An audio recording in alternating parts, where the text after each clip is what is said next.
네, 여러분 안녕하십니까. 반갑습니다. 송백석 교수입니다. 오늘은 세계 정치와 경제 11번째 시간입니다. 지난 시간에는 성과 정치, 경제라는 주제로 공부해봤고요. 오늘은 평화와 전쟁이라는 주제로 1시간 동안 같이 공부하겠습니다. 그럼 먼저 강의 내용부터 살펴보시죠. 오늘 이 시간에는 첫째, 전쟁은 불가피한 사회 현상인가에 대해 생각해봅니다. 둘째, 전쟁의 원인에 대한 다양한 생각을 검토해봅니다. 셋째, 평화의 정의가 여러 존재하는 이유를 토론해봅니다. 넷째, 평화는 어떻게 가능할 수 있는가를 살펴봅니다. 다섯째, 한반도의 평화 과정을 설계해봅니다. 네, 강의 내용 잘 들으셨습니까? 오늘은 평화와 전쟁 연구의 권위자이신 북한대학원 대학교 국어부 교수님을 모셨습니다. 교수님 나오셔서 감사합니다. 네, 안녕하세요. 오늘 저희 첫 번째 질문은요. 과연 전쟁이라는 것은 불가피한 것인가 하는 그런 점입니다. 제 기억으로는 이를테면 오래전에 제 어릴 때 기억이 나는데요. 흑백 TV를 산 날, 그날 저녁에 뉴스가 국제 분쟁에 관한 것이었고 이스라엘 팔레스타인 분쟁이었습니다. 그것뿐만이 아니고 그리고 1차 세계대전, 2차 세계대전이 있어 왔다는 거 잘 우리가 알고 있고요. 예. 그러나 20세기 후반에도 계속 전쟁은 있어 오지 않았습니까? 예, 그렇습니다. 그래서 이런 일련의 전쟁 관련한 연구를 해볼 때 전쟁은 피할 수 없는 것이 아닌가 이러한 회의적인 생각이 드는데요. 이 점에 대해서 먼저 좀 말씀해 주시죠. 그 전쟁 반대의 목소리를 또한 우리 주변에서 많이 발견할 수 있습니다. 명시적으로 전쟁에 찬성하는 정치사회 세력들은 아마 없다고 해도 과언이 아닐 것입니다. 전쟁을 하는 이유가 평화를 얻기 위해서 전쟁을 한다라고 보통 얘기하고 있고요. 그럼에도 불구하고 어쨌든 전쟁은 계속되고 있습니다. 전쟁은 불가피한 사회 현상인 것처럼 보입니다. 그 예를 들어 보겠습니다. 앞서 말씀하신 것처럼 이스라엘과 팔레스타인 분쟁은 여러 가지 평화협정에도 불구하고 여전히 지속되고 있습니다. 아마 지속되는 이유를 여러 가지 이유로 설명을 하겠는데 제가 보기에는 자신들의 이해관계를 정의로 포장을 하고 그 독선적 정의를 물리적 폭력을 통해서 관철하고자 할 때 전쟁이 발생한다고 하겠습니다. 서로 각기 다른 정의를 갖고 있는 것들을 살펴보면 예를 들어서 아랍인들은 무장 조직에 참가하는 젊은 친구들을 독립투쟁의 전사라고 부릅니다. 반면 이스라엘과 이스라엘을 지지하는 세력들은 그들을 테러리스트라고 부릅니다. 그렇죠. 그러니까 서로 다른 정의를 갖고 있는 것 같습니다. 그럼 여기서 전쟁 정의에 대해서 한번 다시 살펴보고 인류 역사와 전쟁에 대해서 좀 더 자세히 말씀을 드리도록 하겠습니다. 예, 화면을 보시면서 말씀을 드리겠습니다. 전쟁은 경쟁 관계에 있는 정치 집단 사이의 갈등을 군사력을 동원하여 해결하려는 행위입니다. 인류 역사를 보면은 기원전 7000년경에도 전쟁과 관련된 시설들이 있음을 발견할 수 있습니다. 또한 전쟁은 인명살상과 같은 부정적 효과와 더불어 긍정적 효과도 언급이 되고 있습니다. 그리고 21세기 들어서는 미국의 테러와의 전쟁처럼 전선이 명확하지 않은 전쟁도 발생을 하고 있습니다. 예, 영국의 장군이면서 역사가인 몽고메리가 지은 전쟁 역사라는 책을 보면 기원전 7000년경에도 전쟁을 위한 시설들이 있음을 발견하게 됩니다. 그러니까 에리코라는 지역인데요. 한 1만여 평 지역에 높이 6m가 넘는 성벽이 있었고요. 그 성벽에 폭이 한 2.7m 정도 되는 해자가 있었다고 합니다. 아마 이들에게는 대단히 위험한 적들이 있었지 않나 싶습니다. 즉, 많은 역사가들이 주장하는 것처럼 인류의 시작과 함께 전쟁은 시작되었다고 해도 과언이 아니겠습니다. 네, 전쟁 인류의 시작과 함께 시작되었다 이렇게 말씀해 주셨고 또 하나 화면에서 상당히 재미있는 얘기를 해 주셨는데 전쟁의 부정적 효과뿐만이 아니라 긍정적 효과에 대해서 얘기하셨거든요. 이건 무엇을 얘기하시죠? 역사를 보면은 전쟁이 현실이고 평화는 이상이었습니다. 그리고 방금 제가 인용했듯이 주변에서 전쟁의 역사에 관한 책은 발견하기 쉬운데 예. 사실은 평화의 역사에 관한 책은 거의 없다고 봐도 과언이 아니겠습니다. 근데 아마 전쟁에서 우리가 제일 먼저 떠올리는 거는 인명살상이라는 부정적 효과일 텐데요. 네. 다른 한편 전쟁의 긍정적 효과도 방금 지적하신 것처럼 자주 언급되고 있습니다. 예를 들어서 사회 갈등이 발전의 동력인 것처럼 전쟁이라는 건 적이 있는 거 아니겠습니까? 그래서 적을 설정하는 전쟁이라는 것이 국가의 통합과 집단 간의 그 연대를 강화하는 효과가 있다는 주장도 있습니다. 그리고 근대 역사를 보면 전쟁이 국가를 만들기도 했고 국가가 전쟁을 만들기도 했습니다. 그리고 그 식민지에서 독립하려는 여러 가지 형태의 그 민족해방 전쟁도 또한 대단히 긍정적으로 설명이 되곤 합니다. 그러니까 긍정적 효과라는 것이 어떤 국가 구성원들의 내적 단결성, 통합력을 강화시키는 그러한 효과를 수반한다라는 차원이지 전쟁이 바람직하고 전쟁이 좋은 것이다 이런 얘기는 아니죠. 예, 그렇습니다. 그러니까 외부의 적을 만들게 되면은 내부의 단결력이 형성이 될 수 있습니다. 그래서 전쟁을 그 내적인 갈등을 치유하는 수단으로 활용하는 그런 이정자들도 있는 것 같습니다. 아시겠습니다만은 그 전쟁을 일상화할 경우 뭐 긍정적 효과를 언급합니다만은 결국은 평화에 대한 감수성을 훼손할 수밖에 없습니다. 따라서 긍정적 효과라는 것도 내적 통합이라는 의미에서의 긍정적 효과지 전쟁 자체가 바람직한 사회 현상이다라고 말씀을 드리는 것은 아닙니다. 전쟁의 긍정적 효과가 전쟁의 당위성을 얘기하는 것은 아니다라는 말씀이시고요. 화면에 또 한 가지 재미있는 얘기를 하셨는데요. 21세기에는 테러와의 전쟁에서 나타나듯이 전선이 명확하지 않다는 얘기를 하셨는데 이건 무슨 말씀이시죠? 그 근대에 들어서의 전쟁이라는 것들은 국가 간 전쟁이었고요. 그리고 전쟁이 끝나면 항상 영토적 경계를 재설정하는 문제가 가장 주요한 주제로 부각이 됩니다. 즉, 그 경계와 전선이 명확한 전쟁이 근대의 전쟁이었다면은 2001년 9.11 테러 이후에 그 미국이 벌이고 있는 테러와의 전쟁은 특정한 전선을 염두에 두지 않은 전쟁이라고 할 수 있습니다. 그러니까 즉 전쟁이 전방에 걸쳐서 동시적으로 진행이 되는 그런 새로운 형태의 전쟁이라도 할 수 있겠습니다. 그리고 과거에는 국가와 국가 간의 전쟁으로서 이를테면 주적이 명확했는데 명확한 어떤 국가였는데 지금은 그렇지 않다. 그렇죠. 전쟁의 주체도 예를 들어서 이제 미국이 설정한 알카에다 같은 경우 국가가 아닙니다. 그렇죠. 테러리스트 집단이라고 할 수 있는데 그 테러리스트 집단이 이제 전쟁의 주체로 등장하는 새로운 시대를 보고 있는 것 같습니다. 그러면 이제 전쟁의 원인에 대해서 좀 살펴보면요. 개인 간의 관계에서 여러 가지 조절을 통해서 많은 싸움이라 감정 격화라고나 할까요? 싸움이라 할까요? 이런 걸 조절할 수 있는데 이 대규모 전쟁, 국가 간의 전쟁, 집단 간의 전쟁, 집단 간의 전쟁이 집단 간의 갈등이기 때문에 개인 간의 갈등이 아니고 그렇기 때문에 막기 힘든 것이다. 뭐 이렇게 봐야 되겠습니까? 그 전쟁의 원인이 무엇인가에 대해서는 뭐 많은 논의가 있습니다. 근데 우리가 직관적으로 전쟁의 원인을 지적하고 있는 것 중에 하나가 인간 본성입니다.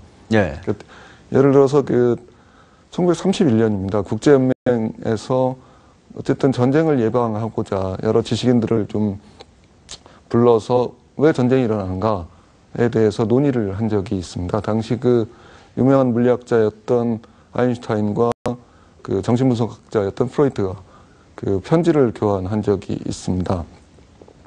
그러면서 그 왜 전쟁인가라는 질문을 던졌는데 아마 프로이트는 그 인간 본성에서 전쟁의 원인을 찾으려 했던 것 같습니다. 그러니까 인간의 본능이라는 게 두 가지 종류가 있는데 하나가 에로스적 본능이 있고 다른 하나가 죽음의 본능이 있다. 이 죽음의 본능이라는 것들이 전쟁의 원인일 수 있다라는 얘기를 한 적이 있습니다. 즉 인간 본성에서 전쟁의 원인을 찾으려는 노력들은 상당히 오랜 기간 이루어져 왔다라고 할 수 있겠습니다. 그러면 전쟁의 원인은 인간 본성에서 기원하는 것입니까? 아니면은 전쟁은 집단 간의 싸움이기 때문에 인간 본성하고는 상관없는 것입니까? 그 전쟁의 원인을 인간 본성에서 찾으려는 여러 가지 노력들이 있었습니다. 하나 예를 들어보겠습니다. 1931년 국제연맹이 왜 전쟁인가, 왜 전쟁이 발생하는가 문제를 토의하는 지식인들 사이에 그 편지 교환을 조직한 적이 있습니다. 그때 그 유명한 물리학자인 아인슈타인이 편지 교환의 상대로 선정한 사람이 정신분석학자 프로이트입니다. 프로이트 답을 보면 프로이트는 인간의 본능은 에로스적 본능과 죽음의 본능 두 종류가 있다. 그랬을 때 그 후자의 본능, 즉 죽음의 본능이 전쟁을 일으키는 원인이 아니겠는가라는 그 답변을 보낸 적이 있습니다. 그럼에도 불구하고 그 아인슈타인과 프로이트는 우린 전쟁에 반대할 수밖에 없다라는 얘기를 하고 있었습니다. 그럼 여기서 그 전쟁의 원인이 무엇인지 그 화면을 보시면서 간략히 설명을 드리도록 하겠습니다. 그 전쟁의 원인에는 방금 말씀드린 것처럼 인간 본성 또는 집단의 본성이 전쟁의 원인일 수 있습니다. 다른 한편 두 번째로는 한 국가의 정치 경제적 체제의 특징이 전쟁을 야기할 수도 있습니다. 즉 확장 정책을 추구하는 국가라든지 아니면 비민주적인 국가라든지 자본주의 체제 자체가 전쟁의 원인일 수 있다는 얘기입니다. 마지막으로 국제사회에는 공동의 정부가 존재하지 않습니다. 즉 공동의 정부가 존재하지 않는 국제체제 자체가 전쟁의 원인일 수 있습니다. 먼저 전쟁의 원인을 인간 본성으로 환원할 수 있는지에 대해서 말씀을 좀 드리겠습니다.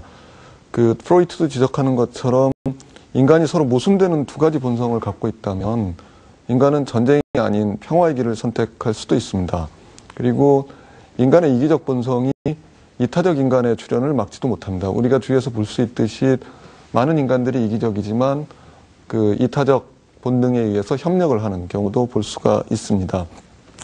근데 문제는 개인이 집단을 형성했을 때 보이는 태도들입니다. 개인의 공격성과 호전성이 타고난 심적 충동에 불가피한 결과라고 할 수는 없지만 집단 사회에서 그런 본능은 자연스러운 것이라는 게 전쟁 역사가들의 주장입니다. 자기 방어를 위한 조직화가 되어 있는 조건에서 인구 과밀로 음식과 안전한 거주지가 위협받을 때 원시사회에서는 전쟁이 발생하곤 했습니다. 또한 어떤 집단에 소속돼야 한다는 인간의 뿌리 깊은 욕망도 전쟁을 이야기하는 또 다른 근본적 이유로 제시가 됩니다. 즉 한 사회 안에서 충성심이라든지 집단의 주체의식이라든지 애국심 등이 이웃 집단에 대한 배타성과 적대성을 생산하고 전쟁으로 연결될 수도 있다는 것입니다. 예.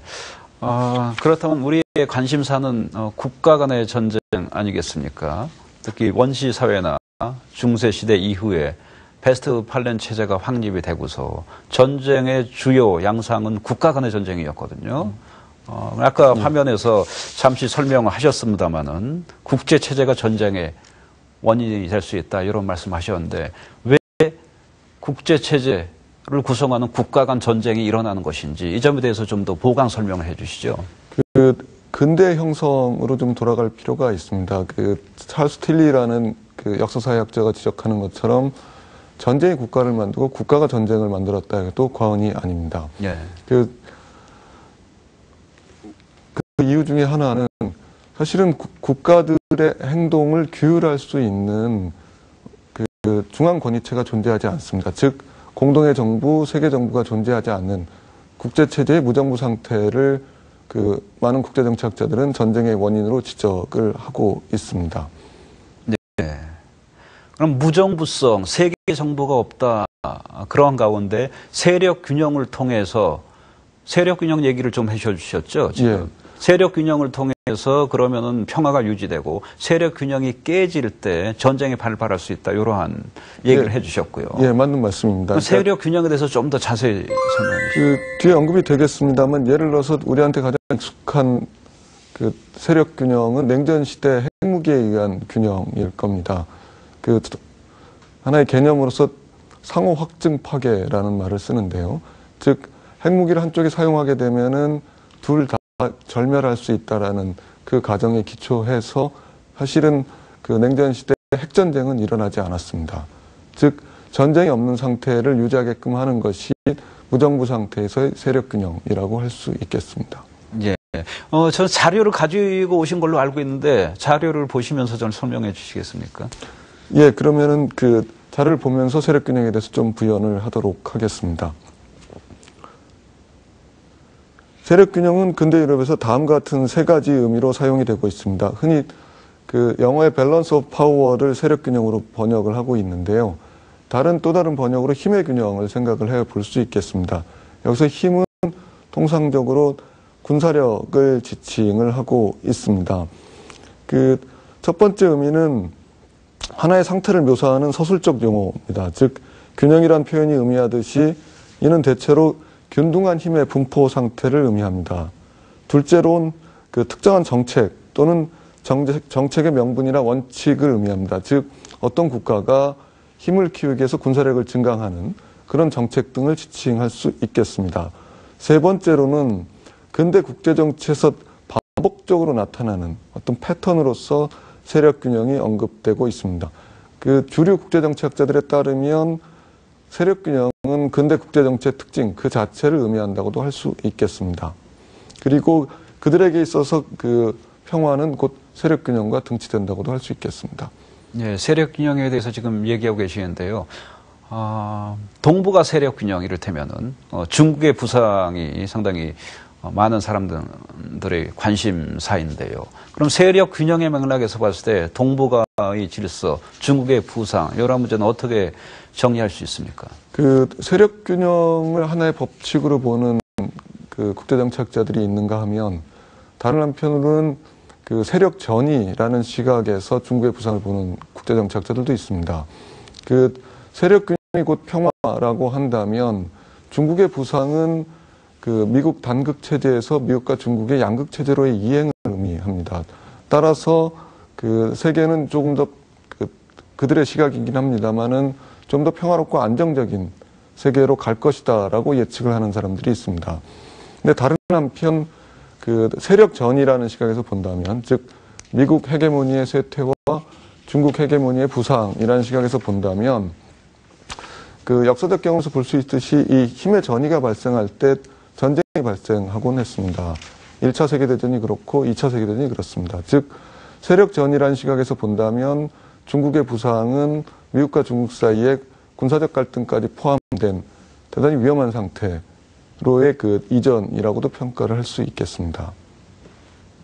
예, 계속 그 전쟁, 세력균형 얘기를 해오면서 그러면은 전쟁은 불가피한 것이고 평화라는 거는 달성하기 그야말로 요원한 것이 아닌가 이러한 그 비관적인 생각도 드는데 그러나 많은 사람들이 평화 연구를 해오지 않았습니까? 예, 어떠한 방법을 통해서 평화를 달성할 수 있고 어떠한 전략을 통해서 평화를 우리가 앞당길 수 있다 하는 그러한 점에 대해서 많은 연구를 해온 것이 사실인데 그러니까 평화는 가능하다. 국제정치에서 평화는 이룩할 수 있는 것이라는 전제를 가지고서 공부해온 것이 있는 걸로 알고 있고 교재에서 선생님께서 이러한 점을 또 소개해 주시는 것 같습니다. 그 점에 대해서 말씀해 주시죠.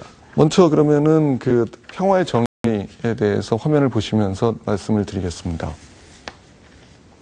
그 방금까지 말씀드렸던 것처럼 서구적 전통에서 평화는 세력균형과 등치된다고 할 수 있겠습니다. 특히 그 서구 근대에서의 평화는 사실 전쟁이 없는 상태하고 동의어라고 할 수 있겠습니다. 반면 그 한반도를 포함한 그 동양에서는 그 4대화 교린이라는 독특한 그 국제 질서를 갖고 있었습니다. 즉 중국이라는 국가에 대해서 일정의 위계적 질서하에 놓이게 되지만 예를 들어서 조선이 중국으로부터 일정한 자율성을 갖고 있었습니다. 즉 중화 질서의 국제관계를 규율하는 규범은 서구와 달랐다라고 할 수 있겠습니다. 또한 그 세력균형으로서의 평화에 대해서 문제 제기를 하는 평화운동과 평화연구가 있습니다. 여기에 대해서는 뒤에 다시 좀 말씀을 드리겠습니다. 이들에게서의 평화는 전쟁이 없는 상태로서의 평화뿐만 아니라 그 국제적, 국내적 수준에서 정치 경제적 억압과 착취가 사라진 상태로서의 적적 평화 개념 등을 사용을 하고 있습니다. 그 평화 연구와 평화학은 근대 그 사회과학 학문 문과에서 추구하는 실증주의에 기초하고 있지만 다른 한편 평화가 소망스럽고 바람직하다는 규범적 가정에 기초해서 연구를 진행을 하고 있습니다. 역사적으로 보면 평화 연구는 냉전 시대에 그 핵 억지에 의한 평화에 대한 반성에서 출발을 했다고 할 수 있겠습니다. 즉 힘의 균형에 의한 평화가 우리에게 진정한 평화인가라는 질문을 던지고 있는 거겠죠. 근데 그 평화 연구와 평화 운동의 진행에도 불구하고 국제사회에서 대단히 부정적인 현상들은 끊이지 않았습니다. 베트남 전쟁도 그 사례 중에 하나일 거고요. 제3세계의 종속이라든지 빈곤 문제 같은 경우도 심화되는 경향을 보이게 됐습니다. 따라서 그 새롭게 제기되는 질문이 도대체 평화란 무엇인가? 전쟁이 없는 상태가 평화인가? 거기에 대한 근본적 질문들이 이루어지기 시작을 했습니다. 즉 냉전 시대 보시면 아시겠습니다만은 과거와 같이 큰 전쟁은 없었지만 여전히 이게 도대체 평화로운 상태인가라는 질문을 던지게 된 거죠. 전쟁이 없는 상태로서 평화를 정의하는 서구적 개념에 대한 반론들은 보면 주류 밖에서 나왔다고 할 수 있겠습니다. 사례로서 하나 들고 싶은 게 1968년 국제평화학회에서 인도의 다스구프타라는 사람이 발표한 논문입니다. 그는 비평화와 악개발이라는 논문에서 저발전 국가의 관점에서 본다면 전쟁의 부재를 평화와 등치할 수 없다라고 주장을 하면서 평화의 반대로 전쟁이 아닌 평화가 없는 상태라는 주장을 제기한 바 있습니다. 이것을 종합적으로 정리하고 있는 게 평화연구자 갈퉁의 평화 개념의 제정이라고 할 수 있겠습니다.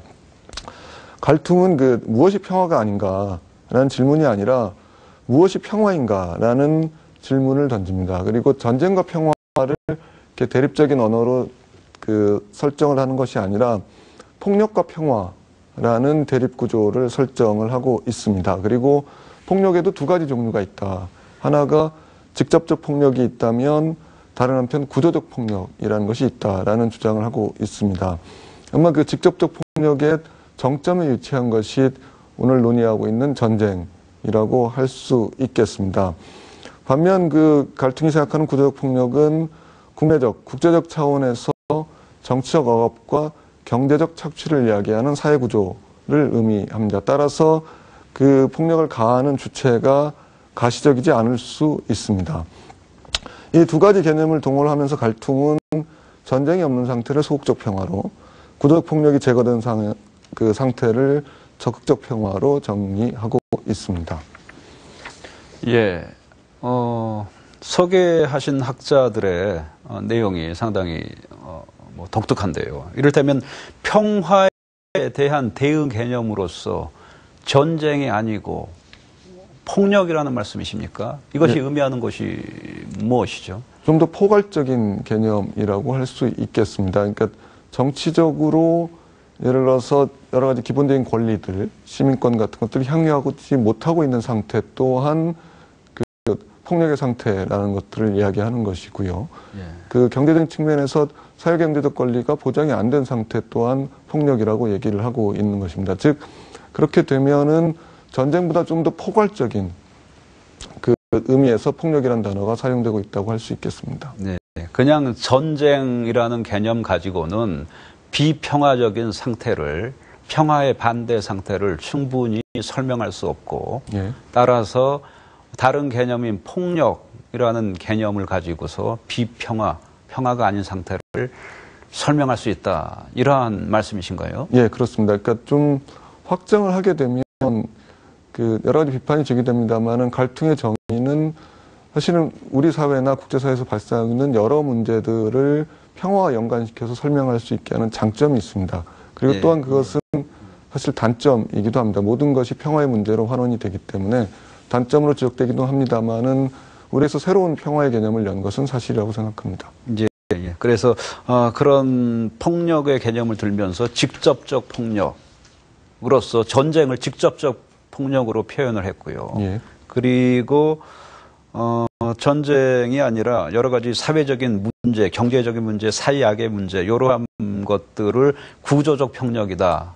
그렇습니다. 이렇게 포괄적으로 얘기를 했다는 말씀이죠. 그러니까 비평화라는 것은 꼭 전쟁 상태뿐만이 아니라 사회에서 일어나는 여러 가지 구조적인 문제, 구조리, 경제적 불평등 이런 것까지 평화가 아닌 상태다. 이러한 얘기를 했다는 것이죠. 그렇습니다. 그러니까 정치 경제 체제의 왜곡이 전쟁을 야기시키는 원인이 될 수 있기 때문에 사실은 전쟁의 근본 원인을 우리가 알아야만 치유할 수 있는데 전쟁의 근본 원인 가운데 하나가 정치 경제 체제의 왜곡에서 발생하는 문제다라고 갈퉁은 생각하고 있는 듯이 보입니다.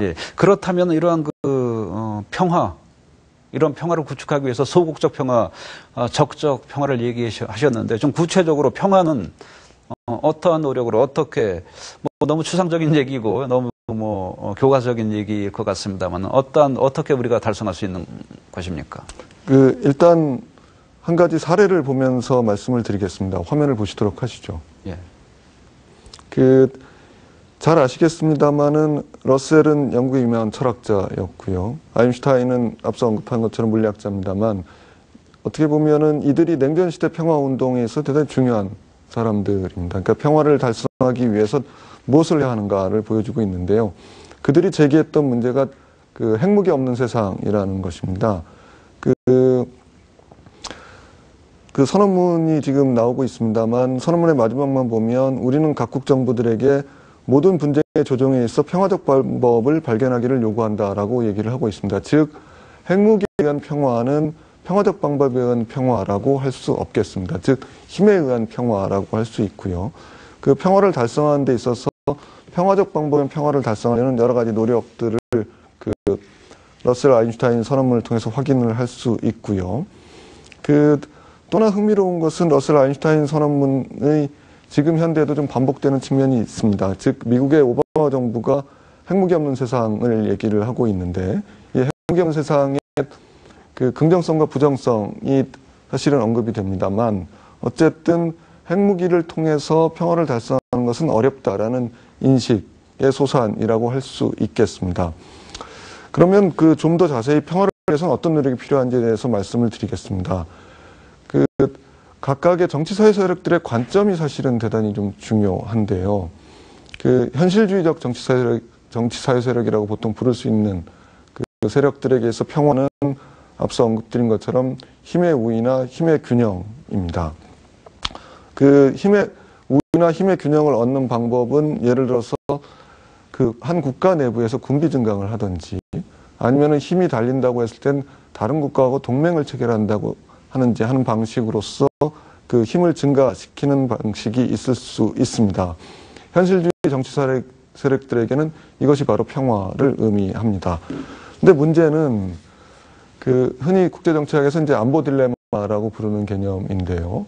한 국가가 방어적 이유에서 군비 증강을 하더라도 그 국가와 인접하고 있는 국가나 아니면 다른 국가들은 방어적 이유에서의 군비 증강도 공격적 이유에서의 군비 증강으로 보일 가능성이 있습니다. 따라서 두 국가 내지는 여러 국가들의 군비 증강 게임이 강화될 우려가 있습니다. 이게 안보 딜레마인데 왜 안보 딜레마라는 표현을 쓰냐면 안보를 증진시키기 위한 시도가 오히려 다른 국가의 군비 증강을 야기함으로써 안보를 위협할 수도 있기 때문입니다.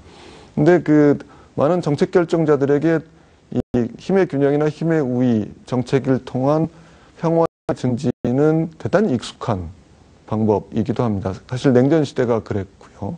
대단히 안정적인, 그러니까 큰 변화가 없는 그런 구조를 보인다는 점에서 사실은 하나의 선택지일 수도 있습니다.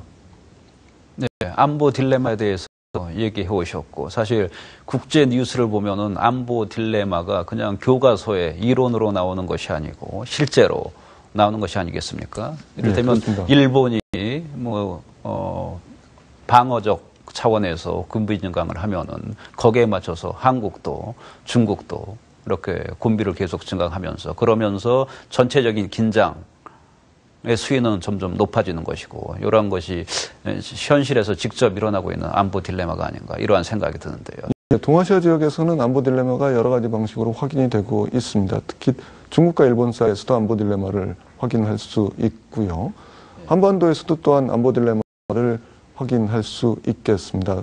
그랬을 때 문제는 이제 안보 딜레마를 피해가면서 극복하면서 어떻게 평화의 길을 갈 수 있는가가 우리에게는 남겨진 대단히 큰 과제라고 할 수 있겠습니다. 네, 아까 이전에 얘기가 좀 그쳤는데요. 다시 우리가 다루었던 문제로 돌아가서요. 그럼 평화의 길 어떻게 우리가 개척할 수 있겠는가에 대해서 좀 얘기해 주실 차례인 것 같습니다. 예, 먼저 화면을 보시면서 평화의 길에 대해서 얘기를 해 보도록 하겠습니다. 현실주의적 방법에 의한 평화가 아닌 다른 평화의 길을 가고자 했을 때 세 가지 정도 수준에서의 변화가 필요한 것 같습니다. 첫째는 국내적 수준, 그다음에 국제적 수준, 또한 개인적 수준에서의 변화가 필요합니다. 앞서 언급한 것처럼 현실주의자에게 평화는 세력균형입니다. 근데 세력 균형을 넘어서는 평화를 추구하고자 하는 세력들, 예를 들어서 자유주의적 그 정치사회 세력들에게 평화의 길은 한 3가지 정도 다른 시각에서 접근이 이루어지고 있습니다. 제가 그 화면에 상업적 자유주의, 공화적 자유주의, 제도적 자유주의로 구분을 했는데 그건 나중에 다시 언급을 드리도록 하겠습니다. 평화 연구자들은 근본적으로 인식의 전환을 요구를 하고 있습니다. 즉 적과 위협에 기초한 안보 담론을 협력과 평화적 방법에 의한 평화를 생각하는 평화 담론으로 전환하고자 하고요. 궁극적으로 적극적 평화는 인권의 신장이라든지 생태적 전환이라든지 빈곤의 해소와 같은 것들이 이루어져야 하고, 또한 개인적 수준에서는 공감, 비폭력, 창조성을 가지고 갈등을 전환할 수 있는 능력을 가져야 한다라고 얘기를 하고 있습니다. 즉 정리한다면 평화의 길은 국제적, 국내적, 개인적 수준에서의 변화를 필요로 한다라고 말씀을 드리겠습니다. 네, 화면에서 또 한 가지 상당히 주목해 봐야 된다고 생각되는 것이 상업적 자유주의를 얘기하시지 않았습니까? 예, 그리고 그렇습니다. 공화적 자유주의, 제도적 자유주의를 얘기하셨는데 이 점을 좀 구체적으로 소개해 주시겠습니까? 일정하게 현실주의적 시각에 대한 비판이라고 할 수 있겠습니다. 먼저 상업적 자유주의 내지는 경제적 자유주의라고 불리우는 입장을 살펴보도록 하겠습니다. 즉 이들의 핵심 주장은 국가들 사이의 경제적 교류가 높아지면 높아질수록 전쟁의 가능성이 줄어들고 평화의 가능성이 높아진다는 얘기입니다. 일정하게 좀 가설인데요. 왜냐하면은 1차 세계대전 전야에도 국가들 사이의 경제적 교류는 대단히 활발했습니다. 그럼에도 불구하고 전쟁이 발생을 했었고요. 우리가 흔히 지구화 시대라고 지금 표현하지 않습니까? 지구화 시대의 중요한 특징 중에 하나가 경제적 교류망이 보다 긴밀해지고 있다라는 것일 텐데, 네. 그럼에도 불구하고 무장 갈등은 지속되고 있습니다. 그럼에도 불구하고 이 상업적 자유주의 내지는 경제적 자유주의 전통에 쓰는 사람들은 경제적 교류가 평화를 가져올 확률이 높다라고 네. 이야기를 하고 있습니다. 네. 아마 이래서 만들어진 게 2차 대전 이후에 이른바 가트라고 하는 관세 및 무역에 관한 일반 협정 같은 것들입니다. 예, 무역 자유화를 통해서 국가 간의 분쟁의 위험성을 예. 좀 더 줄일 수 있다. 이렇게 그렇죠. 얘기하는 예. 것이고. 경제적 연결망이 높아지면 높아질수록 전쟁의 가능성은 줄어들지 않겠는가라는 게 이들의 주장입니다. 예. 두 번째로는 전쟁의 원인을 국내 체제에서, 국내적 수준에서 찾는 사람들인데요. 네. 이른바 공화적 자유주의라고 부르는 입장이고, 이 입장은 독일의 철학자 칸트에게로 돌아가고 있습니다. 즉 칸트의 영국 평화론에 기초해서 네. 현대 이제 다양한 해석들이 나오고 있는데요. 어떤 한 국가가 공화정을 유지할 때 다른 국가들 사이에 평화가 발생할 수 있다는 겁니다. 네. 즉 국내 체제적 수준에서의 공화정 내지는 민주정의 등장이 국제사회에서의 전쟁의 가능성을 줄인다라는 주장입니다. 예, 민주정부를 가진 국가가 전쟁 일으킬 확률이 적다, 이런 얘기가 일맥상통하는 거죠? 예, 그 부분과 관련해서 이제 최근에 대단히 많은 경험적인 연구가 있습니다. 그걸 흔히 민주평화론이라고 부르는데요. 예. 민주평화론은 2가지 명제에 기초하고 있습니다. 첫째는 경험적으로 보면 민주주의 국가끼리는 전쟁을 하지 않는다는 것이고, 두 번째가 근데 상당히 좀 논쟁적인 쟁점입니다만, 민주주의 국가도 비민주주의 국가하고는 전쟁을 한다, 전쟁을 자주 한다라는 2가지 명제에 기초하고 있습니다. 그게 공화적 자유주의의 현대판 변형인 민주평화론이라고 할 수 있겠습니다. 네, 이것이 좀 위험하게 발전되지 않을까요? 이를테면은 저쪽 나라가 민주정부가 아니기 때문에 민주정부로 만들기 위해서 정권을 교체해야 된다 이러면서 전쟁의 명분이 되고 하는, 그렇게 발전을 낼 수 있는 가능성이 있는데 네, 가능성이 있습니다. 그러니까 흔히 21세기 전쟁 중에는 이른바 인도적 개입이 전쟁을 야기하는 경우가 있습니다. 어떤 국가에서 인도적 재난이 발생했을 때 국제사회가 개입을 해서 인도적 재난을 해결하겠다고 하지만 사실은 인도적 재난이 더욱 악화되는 경우가 있는데, 그 인도적 재난에 개입하는 중요한 명분 중에 하나가 민주평화론입니다. 즉 어떻게 보면 민주평화론이 야기하는 전쟁이라는 것들이 있다고도 할 수 있겠습니다. 네, 좋습니다. 그럼 마지막으로 제도적 자유주의에 대해서 말씀해 주시죠. 국제 제도의 건설이 평화를 가져올 수 있다는 입장입니다. 아마 전쟁 평화 관련해서 중요한 제도 중에 하나가 1928년에 조인된 켈로그 브리앙 협정이라고 할 수 있겠습니다. 이른바 부전조약이라고 불리우는 협정인데요. 그러니까 전쟁을 국가정책의 도구로 사용하는 것을 금지한 조약입니다. 아시겠습니다마는 유엔 헌장에서도 집단안보나 자위 문제를 제외하고는 사실은 전쟁을 금하는 규정들이 있습니다. 그리고 세계 많은 분쟁 지역들, 예를 들어서 코소보나 보스니아나 북아일랜드나 캄보디아, 중동 등에서도 평화협정의 체결을 통해서, 즉 평화체제 건설을 통해서 전쟁을 막으려는 여러 가지 시도들이 있었습니다. 이 모두를 통칭해서 제도적 자유주의의 실천이라고도 할 수 있겠습니다. 즉 국가들의 행동을 규율하는 국제제도의 건설을 통해서 전쟁을 막으려는 시도이기도 합니다. 그러나 아시는 것처럼 반드시 제도의 건설이 평화를 보장하는 것은 또 아닙니다. 그러니까 평화협정을 체결했음에도 불구하고 다시 전쟁이 발생하는 여러 가지 경우들을 볼 수 있겠습니다. 네. 그리고 제가 교재를 읽어봤더니요, 비도발적 방어, 방어적 방어라는 개념을 사용하고 계시던데, 이 점에 대해서 설명해 주시죠. 아마 그러니까 또 다른 평화 연구의 평화의 길을 찾으려는 주요한 정치사회 세력 가운데 하나가 평화 연구나 평화학을 공부하는 분들일 겁니다.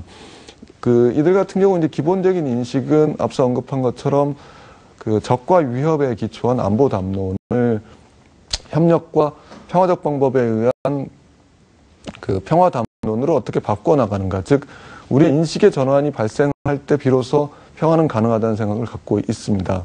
근데 그럼에도 불구하고 거기에 이르는 과정에서 어떤 정책들을 사용하게 될 때 평화 가능한가 고민을 하게 되는데요.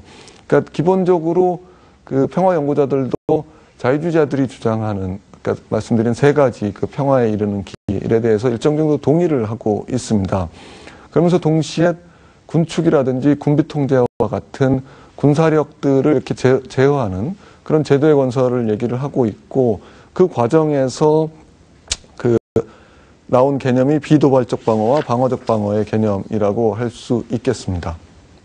비도발적 방어는 다른 국가들을 위협하지 않게 국가의 군사력을 방어적 무기로 재편하는 것입니다. 근데 실제로 방어형과 공격용 무기를 구분하는 것이 가능하겠느냐라는 반론도 있습니다만, 군축이나 군비 통제와 달리 양자적, 다자적 협상 없이도 어떤 국가든 인식의 전환을 이룰 수 있다면 비도발적 방어나 방어적 방어의 형태로 전환이 가능하다고 생각할 수 있겠습니다. 네, 지금까지 평화의 길에 대해서 아주 다양한 의견을 좀 개진하고 있는데요. 정작 우리의 문제 아니겠습니까? 한반도 평화. 한반도 평화는 지금 말씀하신 여러 가지 맥락에서 봤을 때 어떻게 성취할 수 있겠느냐. 이거 중요한 문제 아니겠습니까? 지금까지 평화의 길을 가는 데 있어서 다양한 시각들을 언급을 했습니다. 현실주의적 시각에서는 힘의 균형이나 힘의 우위가 한반도 평화의 대안이겠고요. 예. 자유주의적 시각에서는 경제 교류, 남북의 경제 교류 내지는 남북을 규율하는 제도의 건설을 통해서 평화 가능하겠다고 생각할 수도 있겠습니다. 만약 공화적 자유주의 입장에 선다면 북한 체제 변화가 한반도 평화에서 핵심이 되는 의제가 될 수 있겠고요.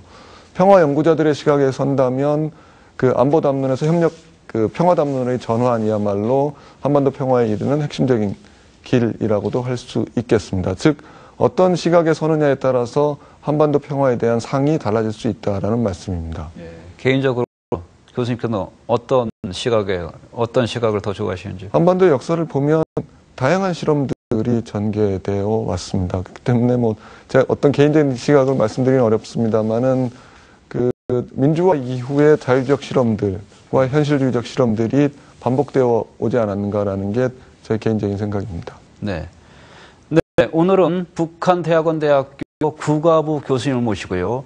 평화와 전쟁에 대해서 같이 공부했습니다. 그럼 마지막으로 오늘의 핵심 포인트를 정리해 보시죠.